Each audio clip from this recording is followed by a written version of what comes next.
Hello and welcome to today's event brought to you by Euractiv with Alwyn. We're looking at how to build a safer digital environment, in particular how to protect consumers across the EU.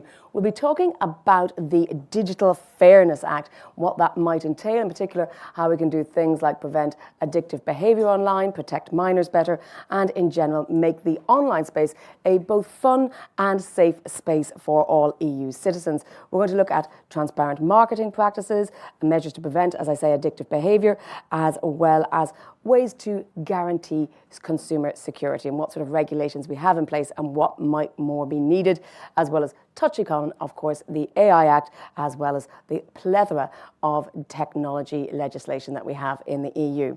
Joining me to discuss that, we're very pleased to have with us here in Brussels, Peter Adjus, MEP at the European Parliament, of course, member of the IMCO committee, which will be relevant to us today. Olivia Brown is Advocacy Officer, Policy Officer indeed at Euroconsumers. Thank you very much, Olivia. Joining remotely, we have Alexandra Destriel, who is Academic Director at the Centre on Regulation in Europe, or CER as we know it, but also Professor at Namur University and the College of Europe. And here in the room as well, Nicole Garrett, who is Head of Responsible Gaming at Alwyn. So thank you all so much for joining us. For those of you in the room, we will be taking questions. You can feel free to scan the QR code, which you can see around the room. And to everyone joining us online, you should have a box there on your screen. You can go to slido.com and put in digital safety or scan the QR code. We do welcome your questions for all our panelists. We'll get to as many as possible in the next hour or so. Let's start by setting out how the current landscape looks from everyone's different perspective. Olivia, I'll start with you since you're in the middle. Tell us how you view the current legislative framework, what's protecting consumers and what more needs to be done, bearing in mind we do have this Digital Fairness Act coming up. There's a lot to cover. You made that very clear with your introduction. So thank you for being here. It's a great time to have this conversation. Maybe just to introduce myself properly, as mentioned, my name is Olivia. I'm a Policy Officer at Euroconsumers. This is an integrated group of 5 different consumer rights agencies based in Brazil, Italy, Belgium, Spain, and Portugal. Together we represent 1.5 million consumers, and our European members are all members of BEUC, the consumer umbrella organisation. There's so much to talk about on this topic. I don't know how we're going to fit it into the short time we've got so far. In terms of how things stand right now, we have made good progress. The DSA represents a really good advancement towards consumer protection online, but I don't think the work is over yet, unfortunately. What we will need to pay attention to in the coming months, in light of the talk around the DFA, is the enforcement of what we already have. We need to make sure the rules we already have in place are being respected and upheld. And then we need to look at what is slipping through the gaps. You know, we saw with the fitness check that there are some things that aren't being covered at the moment, and we need to make sure those are addressed. So that would be our main focus for the coming months, but again, no one's psychic, so we're waiting to see what will happen. Thank you, Olivia. Perhaps we'll join our online speaker, Alex. Give us your thoughts, your opening remarks just on how you see the current landscape and why maybe we need a Digital Fairness Act when we already have a DSA, a DMA and an AI Act. Yes, many thanks, and sorry to be a bit late and not just online with you. I'm not sure we necessarily need a Digital Fairness Act, but how I see the consumer protection in the future is 3 things. So first, we need to empower user to make more choice, and I think it's important that they have an active role in all of this. So that means that there is transparency, there is more effort in digital literacy, and we increase the possibility of switching. And also we fight dark pattern. So that's the first thing which to me is important. The second thing, and that is coming very clearly from the Draghi report, is that we need to have rules which are coherent with each other and the same all over the single market. That's the only way for the small company, the startup, to be able to scale up. And that's the only way, in a way, for us to regain our competitiveness. So I think it will be very important, whatever is done, that there is an effort to make those rules consistent with each other, DSA, consumer protection, DMA, AI Act, and so on. And I think that the next commission will have a lot of effort to ensure that. at the substantive level, so according to the rule, but also at the institutional level.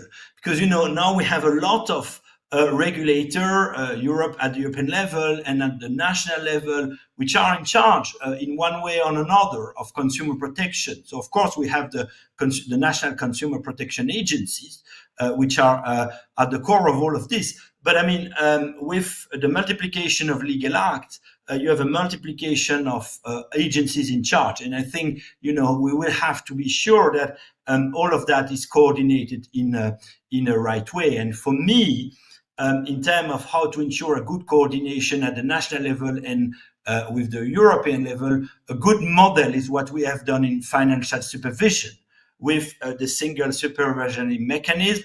So with an independent European agencies at the top, and then a good coordination with national authority. And the last thing, and maybe the most important thing I would say, is that technology is maybe a threat for consumer protection, but it's also an opportunity. And I think too often we don't see that enough. Consumer protection, digital technology may be an opportunity for the consumer with AI agent or the possibility for you and me to be helped by an algorithm in making our choice, and for agencies, for consumer protection agencies and public agencies, because that will allow them to deal with more information and spot when, for instance, in a contract, a clause is against the consumer protection law. And there have been several initiatives, private initiative, academic initiatives, and also some agencies themselves, which have developed very good and robust algorithm, for instance, to spot a clause which are against the unfair commercial practice or unfair commercial term directive. So really, I think what we need to focus on with the next commission is better coordination of all of this and use of AI tool to improve enforcement. Thank you very much, Alex. Nicole, let me turn to you. Give us your perspective, not only from an online gaming or gambling perspective, but also the broader landscape, and we'll dig down a little bit more deeply as we go through our conversation. Great. So just to introduce myself, I'm Nicole. I'm head of responsible gaming at Allwyn. For those who don't know, Allwyn is a multinational lottery operator, and we serve a player market of around 130 million. Most of our business is in Europe. So we have Austria, the Czech Republic, Greece, Cyprus, Italy, and the UK.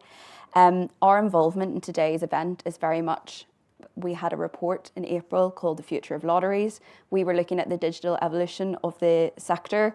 Traditionally, it's a retail business, but increasingly we're seeing customers moving online.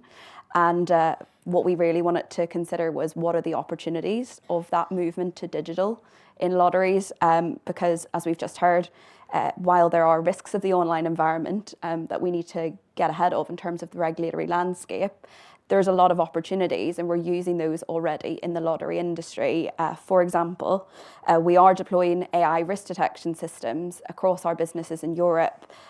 Those use behavioural markers of harm to assess risk and predict it ahead of time. And that's a really powerful tool in order for us to intervene when customers need us to. And also to protect minors online. Obviously, we have age verification if you want to open an account with us, but we're also using the tools in the online environment to ensure that we can target away advertising from young people and to manage those risks as well. So for us, this is a highly relevant debate, and we wanted to contribute our view as the lottery industry who have been using those digital responsible gaming tools online. And much of that is above regulation in the markets we're operating in. We're always looking at best practice and what works. We're obviously part of European lotteries and certified at the highest level. And that organisation allows us to share new player protection innovations in the digital space. And really, I think this is a collaborative exercise, and we all need to share our experiences when it comes to consumer protection online. Peter, obviously you're representing your role at the European Parliament today, but also coming from Malta, you know that online gaming is a huge sector, but that has to happen responsibly, doesn't it? What's your view at the moment? Well, first of all, thanks for the invite. Welcome, everyone. Here we are for those following online right beside the European Commission, who now has the biggest burden of ensuring that the Digital Services Act is implemented. I come from the European Parliament. I'm an MEP, newly elected from Malta.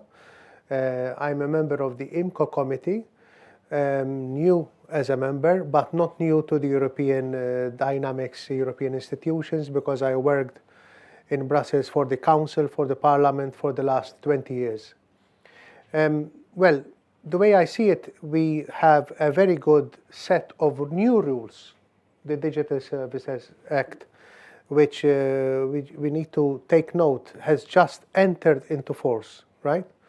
Now, as we say mostly in English, the proof of the pudding is in the eating. So we had a lot of interesting negotiations in the past legislature of the European Parliament to see that we have a solid package of legislation. Now it all depends on whether we manage to implement it effectively. And what we have seen so far with the European Commission taking action with regard to the giant platforms like Temu and TikTok, for instance, kind of defines our challenge going ahead. As a member of the European Parliament, as a Christian Democrat myself, when I look at our internal market, I see it first and foremost as an immense space for the development and growth and opportunities of European ideas, European companies, European consumers, okay? So we must make sure that we always keep that firmly in mind, and that intervention is selective, and not stifling innovation. On the other hand, we must make sure that our market is not abused, because finally consumer protection, I see it as a key, as a foundation pillar of what European Union stands for. So when we see ourselves as Europeans compared to other regions of the world, we see Europe as, the place where the consumers are best protected, where consumer safety is paramount, okay? So we must make sure that this continues to be the case, especially online. Now, also maybe to give a bit of a lighter note to this debate, I think most of you in the recent days have followed the election in the United States of America, right? And I did not take a particular keen interest in this election, but whenever I was on TikTok especially, or maybe other social media, I happened to see this YMCA song like 100 times. And that set me thinking, have I really chosen that? And why am I seeing nothing from Kamala Harris, for instance? And as a consumer, maybe that is a question we should all be asking.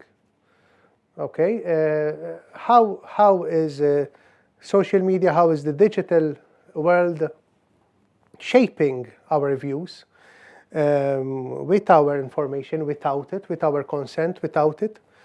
And here it's a huge call, for Europe to make our consumers aware first and foremost. And I think this is the intention of the Digital Services Act. This is the intention behind most of the pieces of legislation that we put into action. But now, of course, the challenge is implementation.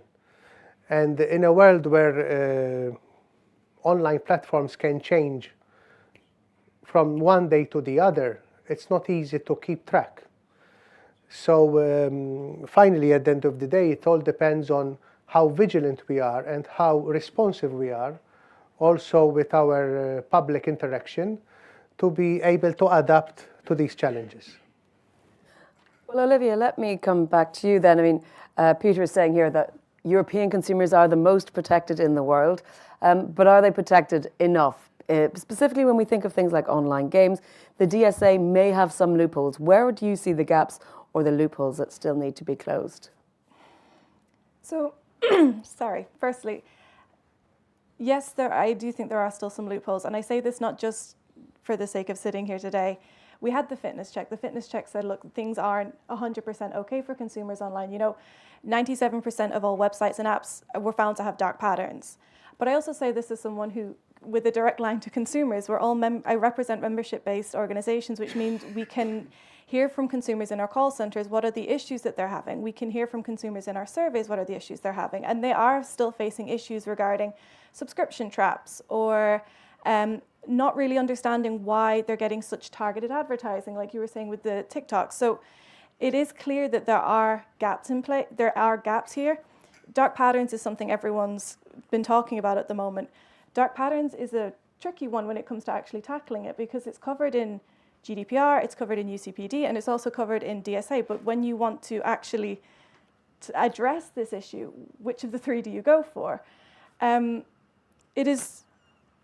We're not looking for legislation for the sake of legislating here either, and I think that's something to keep in mind.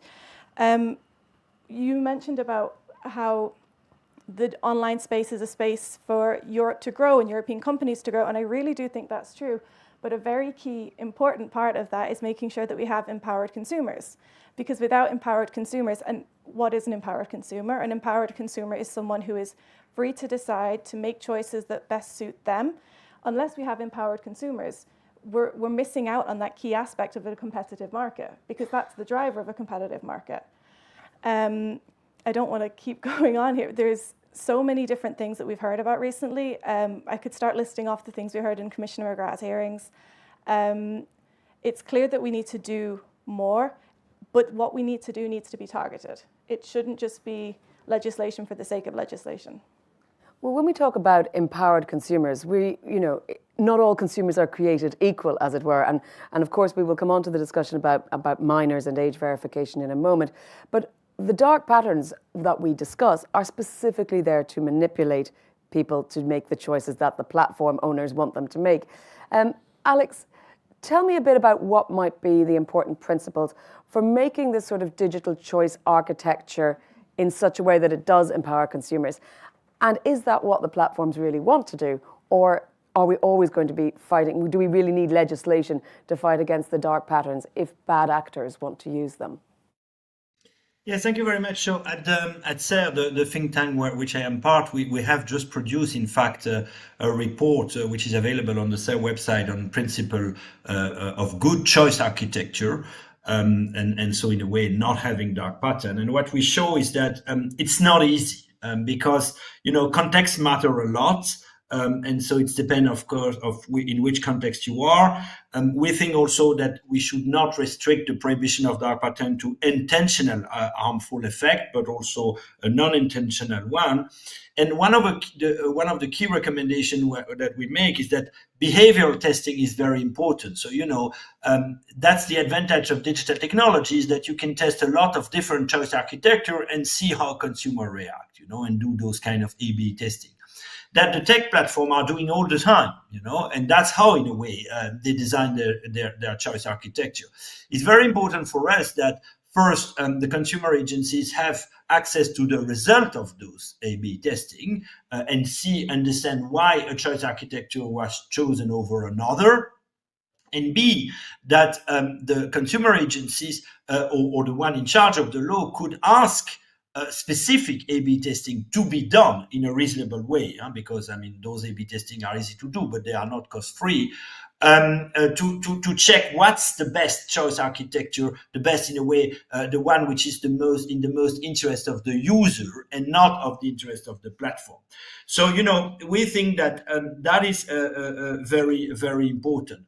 Another thing I would say is that I'm not sure that we need new law. I think as you have said, the dark pattern is present in several laws, and I think it's more a question of enforcing that well on the basis of, for instance, the principle we propose in our report, than adopting an additional law that the consumer will be better protected. Well, Nicole, that brings me nicely around to you again, because if you like, the other side of enforcement is compliance. And now in your particular sector, there is a plethora of legislation, as was mentioned, not just consumer, not just tech, but also financial. But what sort of lessons can we learn from the lottery industry moving online, and what have been the challenges for you particularly when we talk about safeguarding consumers. I mean, addictive gambling behaviour online is a real problem, and often the consumer is not even acting in their own best interests in that sort of scenario. Tell me about the particular challenges associated with that and how that could maybe be brought to the wider tech sector in general. Sure. So I suppose the way you have to look at it is that it spans the full customer journey. So we have a responsibility from the design of the product, and we have responsible game design principles, but also how we promote it and advertise. And a really big component which has come up in this discussion, which I think is important, is the education of consumers.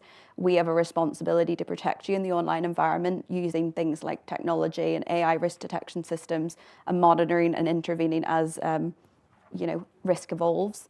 But I think that a big piece for us, and we'll be looking at it over the next 12 months, is educating players on what responsible play looks like, ensuring that on our websites you can just as easily play a product as you can access information on responsible play, the tools and support you can use to moderate your play, like deposit limits and timeouts.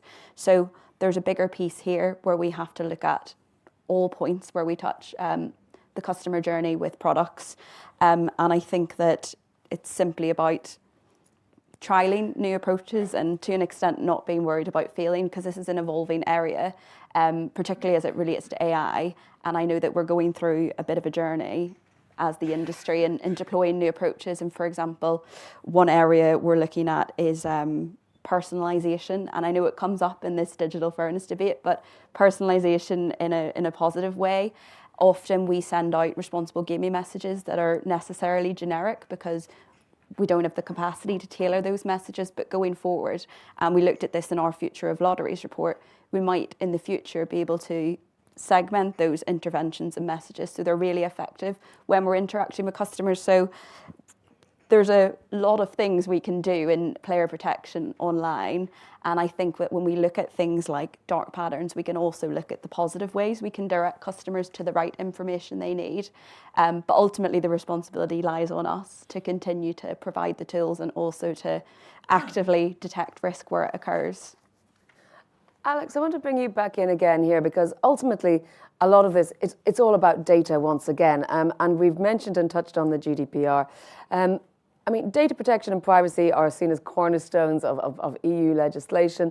When we're talking about tailoring some of these solutions or products towards customers using the AI technology we have, how much of that is within the user's interest, and how much of that is, I mean, Nicole is saying we can tailor, risk assessments using this, but I mean, is that really feasible within the legislation that we have when we want to opt out of being tracked and we want to opt out of sharing our information? Yeah, I mean, that's a very good question. And in a way, this is a question that, again, the Draghi report is asking, how far, in particular, the GDPR is enough, risk-based and tailor to the risk, but also to the size of the company. Because, the big problem, the big risk is that if you have a regulatory overshoot, you, at the end of the day, you decrease competition, you make the life of the innovator more complicated. And at the end of the day, it may be perverse for the consumer itself, herself or himself, because, one thing which is important in consumer protection and in a way to empower consumer is that first, she knows what is good and bad for her, but also that she can vote with her feet. And if she's unhappy with one service, can go elsewhere. And so the risk of regulatory overshoot is that you limit competition, and by limiting competition, you limit the possibility of switching and voting with your feet, So I think, coming back to specifically your question, I think there is an effort to be done to make the GDPR enforcement, because I think the law itself allow this kind of risk-based approach, but sometimes the enforcement is not sufficiently risk-based, And I really think that, again, it's something for the next commission, is to be sure that every European law are enforced in a risk-based manner, and that the smaller player are not, in particular, the smaller player which have less mean to look at those regulations and comply. They prefer to pay engineer instead of lawyer. And I say that being a lawyer, so I mean, I'm contrary of my own interest. But I think it's better that they pay engineer than lawyers. And so I think there is an effort to be sure that those laws are enforced in a risk-based manner, which I'm not sure it has always been the case so far for the GDPR, as it has been demonstrated in the Draghi report and in a lot of academic paper. You're pointing towards this privacy by design principle when you talk about getting engineers in the room with the lawyers from the get-go. Peter, a lot of talk has been made about how the next mandate, the Commission, which we know it's a lot's happening today in Brussels, but when we see the final college approved, that it's going to be this compliance commission or this enforcement commission. How relevant do you think that is going to be? Because to be brutally honest, the GDPR hasn't been brilliantly enforced up to now. Well, being a politician, I can tell you that GDPR is a reality that you need to navigate with very clearly. So, but yeah, it should be a mandate of implementation, because we have a lot of rules. What we need to see, as has been highlighted by several speakers already, is implementation, is that we have results. And I think what we need to promote also is a movement of societal change, societal awareness. Olivia mentioned empowerment, consumer empowerment. I think we need to promote a culture where we take action if something is not working well as it should. For instance, in the existing legislation, we have this notion of trust flaggers, right? These are people entrusted by national authorities or consumer organizations to flag where they see a behavior online which it doesn't sound good, doesn't sound respecting my rights or my children's rights. And we need to do much more of this, all of us as citizens, for the system to work in our favor. I am a father of 3 kids, and I am concerned as a parent on what they are following online. And I think the best tool is the one which is actually triggered by the consumers themselves. So yes, there is a lot we can do at the legislative level. There's a lot the Commission can do to implement the existing legislation, national authorities. But most importantly, we need to change a culture, Instead of seeing things online and suffering them and seeing how on earth am I being targeted with this, right? We need to take action, and it will be a snowball effect. And then that's where Europe will become then, more empowered to really understand what is our vocation in this regard. Because I think technological advancements and advancement online has been so rapid, has been so fast in the past years that many of these phenomena are developing without us really understanding our role. But the next mandate should be one where we take a bit more control of all these developments and understand better how we can shape them in the future as well. Olivia, you wanted to come in. Yeah, I think it's really positive to hear us talking about a change in culture, because that's a really big part of this discussion. Alex was also mentioning that if you have too much regulation, the impact, you're almost unempowering consumers, de-empowering consumers. And trusted flaggers is another avenue where we can ensure that consumers have an active role, so to say, in making sure the digital environment is a safe one, and one that everyone wants to be a part of. But I also think we need to take into account, as what was highlighted in the fitness check. The fitness check said there is a power imbalance when it comes to consumers acting in the online world. And this power imbalance is exacerbated by these technological developments we're seeing. And it makes sense. When the DSA was written, when the DSA was first created, we lived in a different environment. Like when you think of the changes we've seen online in the last 4 or 5 years, it's almost a completely different world. So while I agree there is an aspect of this that involves informing consumers and making sure consumers and citizens are up to date with what they can and can't expect and what they should be aware of, there's also an element here that we can't put all the responsibility on consumers to make sure they're in a fair relationship, especially when we've highlighted that certain practices make that very difficult. Addictive design is something that comes up a lot as well at the moment. How can informing consumers help them combat these measures? Have you ever tried to do a digital detox? Like, that's a really good way to test how addicted you really can be. So going back to the question of, do we need new legislation? Again, I'm not pushing for legislation for the sake of it, but what we have right now is asymmetric. We need, compared to more horizontal things that we have with consumer legislation, we do need something that addresses the challenges that we're facing. Well, you've gone some way to addressing a question from an audience member. Hugh is asking what dark patterns cannot be tackled using existing law. Olivia, perhaps you want to respond to that, and then Nicole, maybe even take a step back and try and define what we mean by these dark patterns, because there can be different understandings. I think that's the thing. I don't have a definition, to be honest, off the top of my head for what constitutes a dark pattern. I think it's true that manipulative practices fall under that heading. It's hard to explain. Like, what is a dark pattern? These are tactics that tend to be employed online that encourage you to make decisions whether you want to or not. Would you add anything to that? I completely agree. It's very difficult to define. I know that the DSA aim to tackle this, but we're discussing it again, which suggests that we're not quite there. From our perspective, we want to ensure that our products, when offered online, are very transparent and that you can access information about responsible play and the tools and support in an easy way. I think that it's important we don't sort of hide away responsible gaming sections in the corner of websites, and we're going to be doing more to promote that. But it's very much, we're waiting to see what exactly this entails, and we'll review our own practices to ensure that we're in line with the best examples in this area, but we're just going to have to wait and see.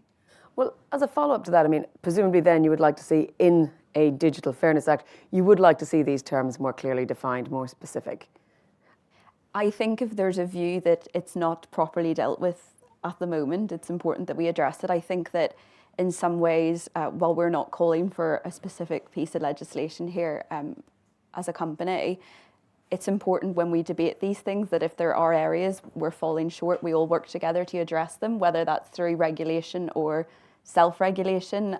We have the flexibility as a business to address these issues, and we already operate at quite a high standard above local regulations in the countries we're in. So let's see what this debate brings out and see if the industry can take steps.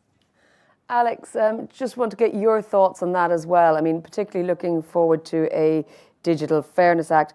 What sort of standards or sort of practices or principles do we want to see enshrined in that? And how maybe could industries take steps to prepare already, particularly like e-commerce websites or entertainment platforms? And I'm conscious that maybe we don't even have the best definition of online platforms in the DSA. Yeah, I mean, in the report that I was referring before by Christoph Busch and Amelia Fletcher, they went back, in fact, to the definition of dark pattern, which was developed. The term itself was developed by a user experience designer, Harry Brignell, in 2010, but himself, he has changed the term, and he speaks about deceptive pattern and not dark pattern. And the way he defined it, and I think it's captured very well what we are talking about here, is trick which are used in website and app that make you do things that you didn't mean to. Okay, so that's what and how he defined it. And probably deceptive pattern is a little bit clearer as a term than dark pattern. And then on his website, Brignell come with a number of example of those deceptive practice that we are mentioning in the report too. But I think what we need indeed is to have maybe a clearer definition. I'm not sure that we need to have that in a new law. I mean, we can have that in some guidelines. which explain how to apply the DSA or the consumer protection. But it's clear that if we have a better definition in some soft law instrument, the fight against deceptive practice will be probably easier. But again, for me, it's a question of enforcement. It's not a question of adding a legal tool. And to come back to also the question you raised before about what should be the next commission, and I think we have already discussed that in other debate with Euractiv.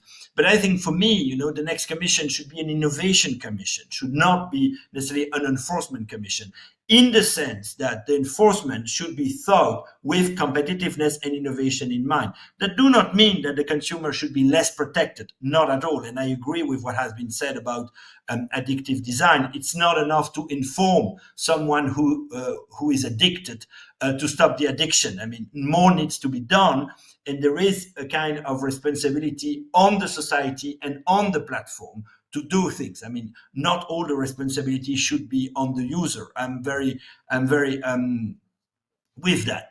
But I still think that the way we enforce our law should be much more risk-based and promote innovation instead of killing innovation. I think that's also an important element. And I don't think that consumer protection and innovation are in opposition. I mean, they can completely be going together if you enforce your law well in a sense of risk-based manner.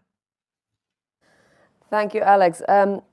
Now, I'll just remind everyone that once again, you can take part in the discussion by asking your questions using Slido. You can go to slido.com and join us by putting in the hashtag digital safety, and we will get your questions.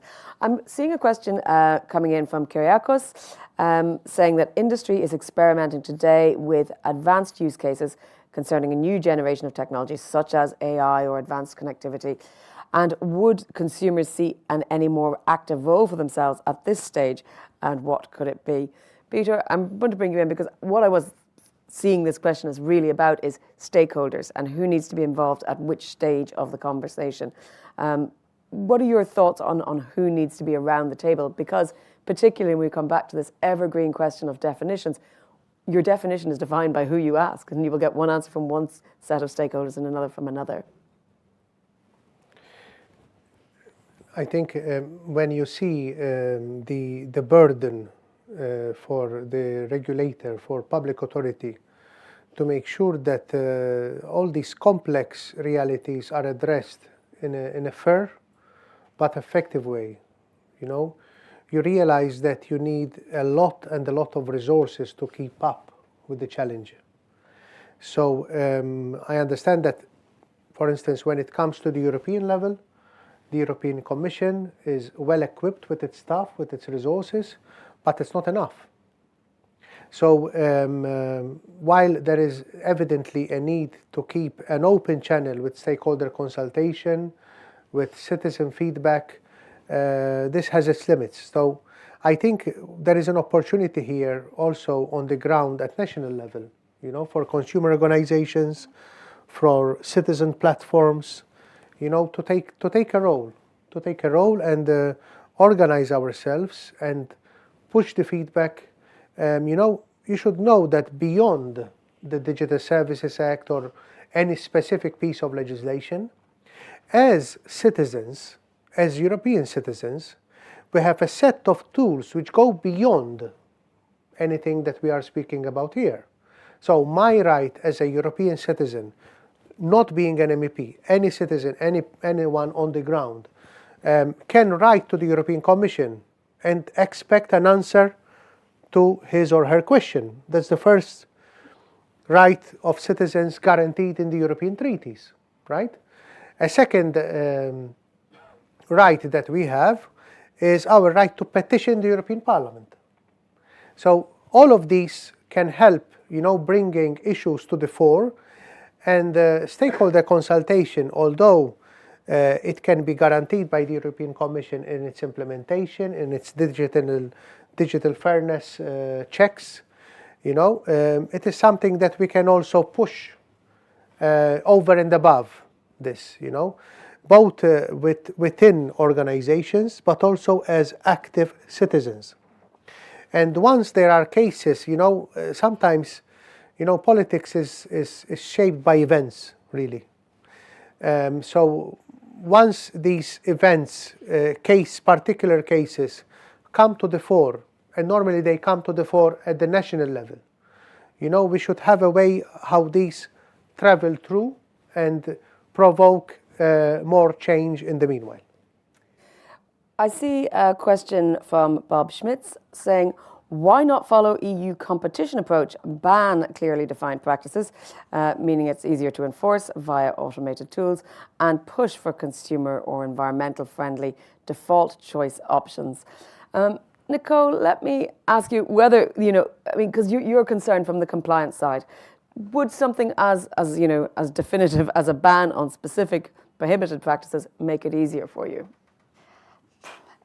In execution, I'm sure it would if we could align on those definitions. It's an interesting question. I'm trying to get my head around it as to what they're getting at there.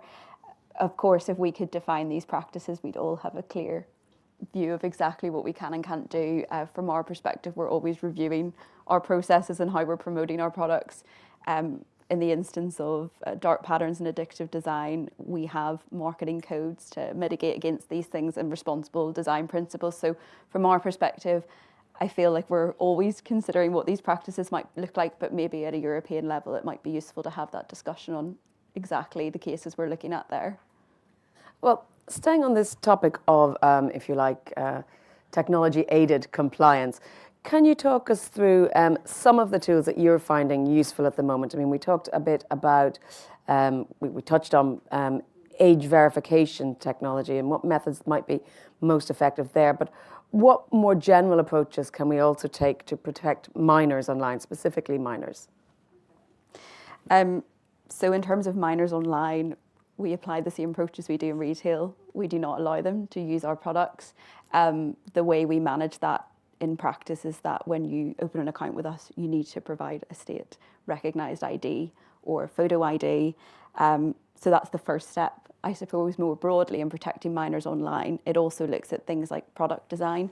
We don't design our games in a way that makes them to appeal to children in terms of visuals and the designs. We also ensure that where we advertise, we don't do it in a way that appeals to children, and we use age gating technology to ensure when we advertise online and can target, we don't do it at children. So there's a few tools at our disposals. I think it's also useful that looking at online platforms, they're able to use AI to increase their age accuracy levels so they can have confidence in the number of their users that are indeed over 18. And we've seen some really good progress in that area because it gives us a high level of confidence when we advertise in those platforms the users are 18 plus. But it's an evolving journey and we're all using this technology at different levels and deploying it across the full customer journey. But from our perspective, I think there's some good examples in the lottery sector in terms of protection of minors online. Olivia, same question to you about minors. I mean, I'm sure fake IDs have come a long way since I was a teenager, but young people still will try to get around these rules and will sometimes be successful. How much of that is the responsibility of the platforms, and how can you ask them to take on the responsibility of verifying it? I think the thing we need to keep in mind when having this discussion is that our basis, our point of comparison, like you said, fake IDs and going into the shop, but interacting in the online world isn't the same as just going around the corner with my fake ID and trying it there. So it's not about, it is difficult. It's not an easy discussion to have. It's clear that what we have in place at the moment isn't enough. While there's always the chance that people will try and exploit a loophole, what we have to make sure is that the base level of protection is enough to prevent that from happening. So yes, there'll always be a chancer, but the chancer shouldn't get through. That should be the end result. Alex, let me bring you in to this point as well, in terms of protection of minors and using responsible design.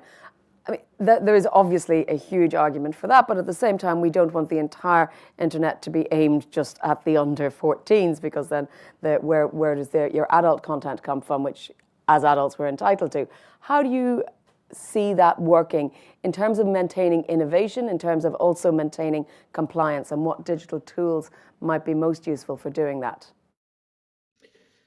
Look, I mean, this is a big challenge for regulating the internet, protecting minor, and I think this is maybe one of the rare one where we may be in agreement with the US, in particular with the new administration, because clearly, I mean, we will see more division regarding tech regulation, and I think it's important that we try to be aligned as much as we can, and I think in the US as much as in the EU, there is this concern about the youth. Now, I think what we need to have is a form of ecosystem of protection. Because it cannot be just one actor who has the responsibility for everything. It should be everyone. The minor, their parents, the education, the platform, obviously, the phone also. I mean, the telecom company. So what is important is to have this approach of ecosystem of protection, and not focusing on one actor in particular, because it will always be the weakest point of the ecosystem, which will determine what, at the end of the day, is the level of protection. The second thing I wanted to say is that next to the ecosystem of actor, we have an ecosystem of law also at the European level and at the international level, and that ecosystem also should be made consistent. And the third element I wanted to say, and just to say, to repeat what has been said, I think technology here can help a lot for age verification, for the design of the platform. We should also be careful. I mean, we mentioned online ad, but also personalization. I mean, we should be very careful of that those services are not necessarily personalized against the child. So, there is a lot of things which can be done, and a lot of things which can be done with technology, as you were saying, compliance by design, to me, and in particular, so in the product design, as it was mentioned, is absolutely key in that ecosystem of protection. Well, Alex, as a follow-up, I'm going to take a question from the audience because it's on the points you're making at the moment. Rajan is saying different cross-border connectivity, different regulation standards are causing fragmentation. And how do we avoid cross-border fragmentation while at the same time building a safer digital environment for consumers? And I will add into this another question as well from Eva Hausling, who has said, we heard about the need to promote innovation and competitiveness, but not so much about the European Commission's better regulation and cutting red tape approaches as their focuses for the new Commission and the Parliament. How does these add up if we're talking about having a new DFA to go along with all the other laws we have as well? Is that not the opposite of cutting red tape? I mean, let's take the first question about the convergence. I think we should try to have as much as possible a convergence at the European level first and at the international level then. But of course, it may be difficult because the political preferences are different. And if you take age verification, some says, I mean, I want to protect my minor at that age. Others say it should be another age. So I think it would be best to have the same age everywhere, but maybe it's not always attainable politically. On the second question on better regulation, which is in a way a broader question, I like very much this question because every time at the beginning of a mandate, and all of us have been there before, we say we will do less red tape, we will have one in, one out, and so on, and clearly in tech, it has not been true. Now, maybe for good reason in the past. So I think that maybe tech was under-regulated before. So I think it was a good move that the von der Leyen One Commission. But I think now we should focus on an innovation-proof enforcement. The problem, you see, is that the EU is a regulatory machine. The only power of the EU is to make law. I mean, the EU has no budget or very little budget, has no army, has no defense, and has until the DMA and the DSA very little enforcement power. So it was natural that people like Peter and other MEP and the Commission, they produce new law because that's in a way their DNA of existence. So we have an incentive problem here, a serious incentive problem here. And so I hope that first with the wake-up call of Draghi and the Budapest Declaration now, people realize that we should be more reasonable in proposing and adopting new law. And also because the Commission has new enforcement power, and as Peter was saying, I think it's very important that some enforcement are done at the European level when you face big tech. The attention of the Commission and the Parliament will be shifted from making new law to ensuring good enforcement of those laws. And my dream is that all the people which were doing law at the Commission now will enforce law, and all the MEP which were producing law will check whether the Commission is enforcing the law well in the right direction. So, to shift attention from making law to enforcing law. And the last point I want to make on better regulation, because I think it's a key point, is that we have to do a more serious ex post assessment of our law. We don't do that enough in Europe, and it's inevitable that in the law we have adopted under the previous mandate, mistake will have to be made. Because those are law which are new, those are technology which are complex. So it's inevitable to make law. It's not a it's inevitable to make error. To me, it's not a problem to make error. It's a problem if you don't correct the error relatively soon. And so I hope also that the Commission and the Parliament will do a robust and independent evaluation of all of this in 2-3 years. And if there are some issue which needs to be correct, we correct them. But we don't add a new law after new law. Olivia, yes. Just quickly on that, because I agree that enforcement is a key aspect of moving forward in this discussion. We have legislation in place. The legislation's only as good as its enforcement. How does it look? How is that carried out? And I think we should also acknowledge that we've not had that much time looking at the DSA specifically to really assess how well it is in practice. But in terms of the wider discussion on better regulation, do we need this legislation? Well, take a step back from this discussion to say, well, what is the reason for legislating? And the reason for legislating, from my perspective, is that we still have complaints from consumers that things online aren't fair. We have complaints from consumers that they are meeting challenges online that they do not need to face, and that needs to be tackled. So you mentioned already about the need for dialogue and the need for stakeholder engagement. I do think this is a really good example where engagement and stakeholder dialogue can help ensure that we don't just have legislation for legislation, but that we get targeted and effective legislation. And I stress those two adjectives here because I do think that is part of the solution. It's not to say that we don't need any legislation. It's not to say we do a blanket ban. It's to say that, okay, what are the problems we have and let's fix them. But dialogue and engagement can't just come for the sake of having a chat. We need to see real improvements. And we have loads of examples of things that have been coming up over the last few months. Dynamic pricing is another one. It's not something new, but it's something that's clearly slipping through the cracks. And I think it's fair to say that we can expect to go in to a purchasing process to buy something at one price and we can leave with having bought the item at the same price. We're not asking for a lot with these things, but there's something that needs to be done there. Peter, a couple of questions for you specifically from our audience. Tommaso Subioli is saying, you mentioned the importance, Peter, of protecting children online. Do you see a potential for the upcoming DFA to pay special attention to industries particularly close to children, such as video games or online gaming?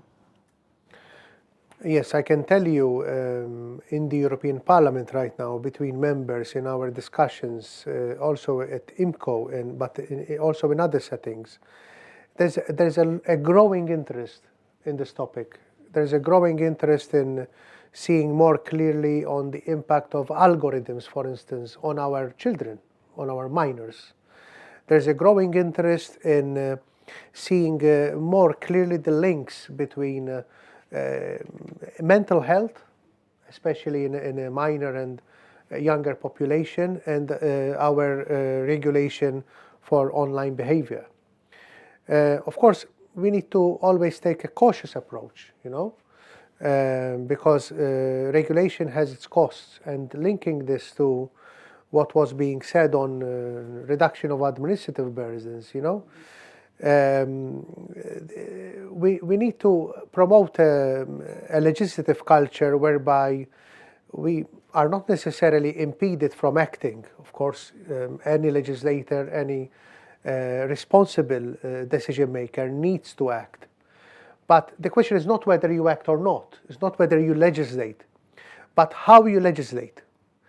And I think we should always keep in mind that if we are imposing a burden on industry, on the market, we think about reducing another burden. So replacing burdens rather than adding layers upon layers upon layers. This week we are doing the hearings of the Commission. After here we go to the European Parliament to the hearing of Commissioner-designate Séjourné in charge of the internal market as well. And in the letters by President-designate von der Leyen, we saw that she is tasking the European Commissioners to reduce administrative burdens by 25%.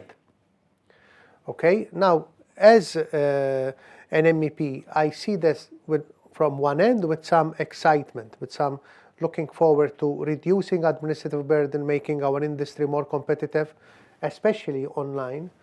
But of course, as someone who knows the system for the last 20 years, I have been hearing this since I put my first foot in Brussels 20 years ago with the Gunther Verheugen Commission and every commissioner after that.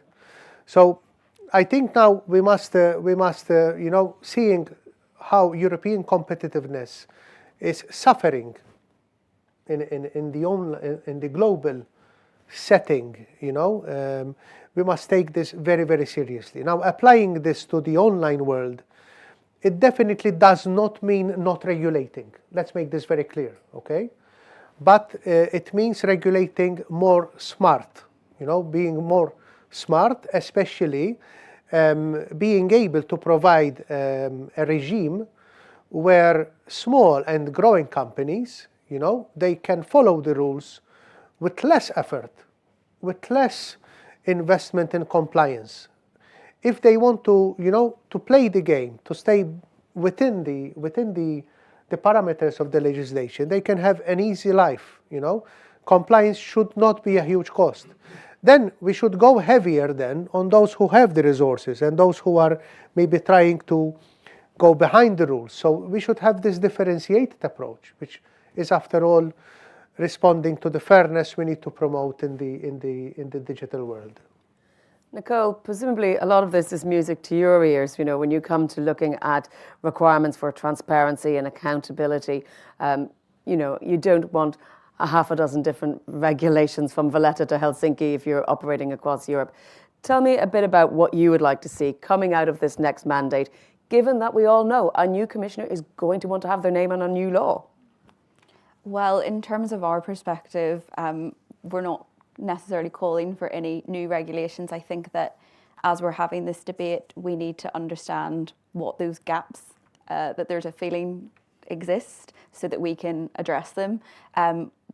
If there are issues within our wider sector online, we won't sort of wait on the outcome of that. We'll seek to address those as quickly as possible. I think for us, we're very much always looking at best practice across the industry, and we want to share our best practice with others if that can help in this debate. But in terms of any firm measures, we very much, whether it's regulation or self-regulation, just want to get to a place where consumers feel safe online. We don't want any of our customers to feel like they're not being looked after online. We're an entertainment company after all, so very much agree with everything that's been said today. We're on board with the direction it's moving in and want to help really. Another question, Peter, for you from Antonella. Do you already perceive a distinct approach of the newly elected parliamentarians towards legislation in the consumer protection area? More broadly, although I think this question is just what do you feel the sense is with the new European Parliament?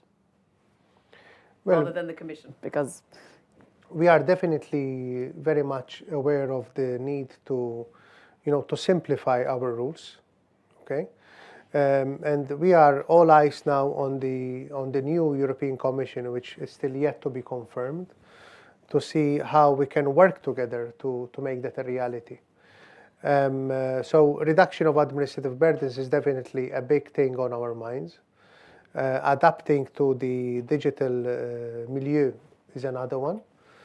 And apart from that, if I can add a layer myself as a person who has been campaigning, visiting factories, visiting workshops, visiting houses, campaigning in Malta, because in Malta, to be elected, you need to knock doors. You need to reach out to people. People don't vote you because you are on a party list, but they choose you personally. And there I must say that I want to see more effort on actually making sure that the rules that we have are delivering results. So I want to see a European Parliament and the European Commission who make sure that the basic rights that we should be enjoying as European citizens are guaranteed. So I personally want to see that instead of producing 200 new laws over the next 5 years, we can do that if needed, yes, but we should make sure that the whole set of laws that we have existing, we should be giving rights to the consumers, are being respected, are being implemented, and they are not being gold-plated by the member states, leading to a situation where it's very difficult as a European to know where you stand, or where you have a whole lot of fragmentation between member states. So all of this is in our minds, it's in our mandate, and I'm really excited to start working with a new commission in place anytime soon now. Alex, I just want to bring you in on, because we haven't really talked so much about, if you like, financial supervision in this sector, but obviously this supervisory technology is something we see in that sector quite a lot. Do you think there's more scope for that to be mandated, either in codes of practice, codes of conduct, sort of self-regulation styles? What do you see might be an option there, and how might that dovetail with existing legislation? Yeah, so I think we have a lot to learn from what has happened in financial supervision, is success and is failure, both. But I think one thing that works well there is this use of what it's called subtext or supervisory technology, which is technology which are used by the supervisor to analyze the millions of data points they receive and to help in a way the human in the agencies to do their job. Now, my impression is that a lot can be done also under consumer protection. To give one example, the European University Institute in Florence developed this algorithm, which is called Claudette, and which allows the user, the agencies, but the user also to go through their contract through that algorithm. And then when it's red, it means that it's against European law. When it's orange, it means you don't know. And when it's green, it means it is legal. That's an easy tool, which is fantastic because it can be used by agencies as much as by the user to protect themselves better. Another thing is that we will have more and more digital butler or digital agent, which will help us to choose a lot of things in our life. And the trick here is to be sure that those agents serve us and not the platform. Now, how we can ensure that? First, by having competition among those digital butler, and I would be very worried if at the end of the day it's the same big tech which also control the digital butler or digital butler. So again, to create diversity and competition. I think we have a lot of opportunity that technology is offering us to protect us better, and sometimes that are not sufficiently exploited, I think. So let's look at what has worked in other sector or for other industry and try to import the success and alleviate, of course, the failure. Thank you, Alex. Olivia, Alex is saying there we are, a traffic light system. Red is against the law, green is good. But it's that orange section that's the one that's probably most problematic because it's not giving you a very clear answer. And I also see another question online from Robin the Voters mentioning things like self-regulation, such as codes of conduct. These things are difficult to pass. I mean, what's your view of this self-regulation or codes of conduct or codes of practice when it comes to consumer safety, particularly online? I mean, codes of conduct can be useful, but the thing with self-regulation to keep in mind, if we're going to measure the effectiveness of legislation through its enforcement, it's difficult to assess. Also, I think we need to keep in mind that when we're talking about consumer legislation, we shouldn't be speaking in terms of administrative burdens for companies. That's not the aim of this. The aim of consumer legislation is to ensure that there's a balanced relationship between traders and consumers. It's not about making sure we have the rules ready to tell somebody off if they've done something wrong. It's about setting expectations for what consumers can expect when engaging in these relationships. So codes of conduct are good, but in the same way you asked me, oh, well, people could have fake IDs, how can you be sure? There is always a chance there. There's always going to be someone who will push the rules, I guess, and that's where having something more concrete than codes of conduct would be better. It's a start, but I guess it's not the whole package. For the record, I'm not suggesting we should all go out and get fake IDs. I'm just trying to be a bit real about what teenagers do. Nicole, I think this might be a good question to wrap up with everyone on, actually.